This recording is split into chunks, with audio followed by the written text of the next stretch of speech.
I'm Max the Grot, and I have some fantastic beasts. And today I want to talk to you about this. But there's more to the story in this video than just this. This is a little gecko feeding dish, or a reptile feeding dish. Now there's a few things that come with this. They've got the actual holding dish, they've got the lid that you can put on, and they've got the suction point. Now the reason why I'm talking to you about this is because there's so much more than just this gecko dish. You see, I wanted to try this gecko dish on some of the rarest geckos in the world. And that is the New Zealand geckos, New Zealand species of geckos.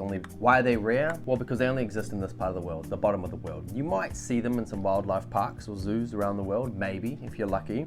You might see them in private hands, maybe in Europe, maybe in North America, maybe if you're lucky. But here, they exist naturally. And here, you need a permit to keep them. It's illegal to obtain them from the wild. Now behind me, I've also got some very interesting things. I've got 4 enclosures, and they all represent animals from around the world. I've got Japanese spy-bellied newt from Japan. I've got whistling tree frog, which is originally from Australia and naturalized in New Zealand. I've got a small school of white cloud mountain minnows and a bumblebee goby and a hillstream loach. And I've got 3 clown killifish and a pygmy cory down below. There's a lot more to this and a lot more coming. So why this? Well, firstly, this was an experiment for me. I wanted to see if I could use this to put some food items in here for New Zealand geckos so that arboreal species can get to their food if they need to, right? So it's great for holding things like mealworms, waxworms, even like small crickets, especially if you put this lid on. The purpose for the brim at the top is so that things can't climb out very easily, like mealworms. I mean, it's a pretty slippery surface, but isopods and even small crickets might not be able to jump out. So it's a good option, and they can still get in and they can still get out. I removed this, and I'm gonna try this, and I'm gonna experiment on fruit paste. And this is what you're going to see now. You're going to see a very tactical New Zealand gecko portraying its natural behavior.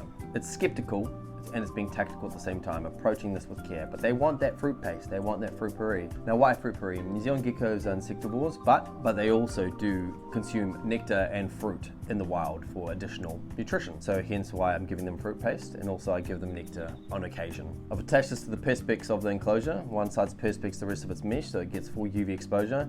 But you can do this in exoterras, you can do this in glass tanks, you can also just suction it to the side of the glass, which works just fine. Now, the way it works is basically this thing twists, you get it kind of to almost tight, and then you'll put it in the enclosure, and before you put anything in it, you're gonna rotate it, and that's how the suction gets super strong, and that's not gonna move. Then it was stuck to my hand. So the story started with me and some fantastic beasts from other parts of the world. And now it's gonna finish with some native geckos enjoying some fruit paste in this epic little dish that I got off Amazon. If you're thinking of trying something new, if you're thinking of you're wanting a dish a little bit higher off the ground, so you give your arboreal species a bit more access to supplementation, nutrition, some food, this just might be a good choice for you.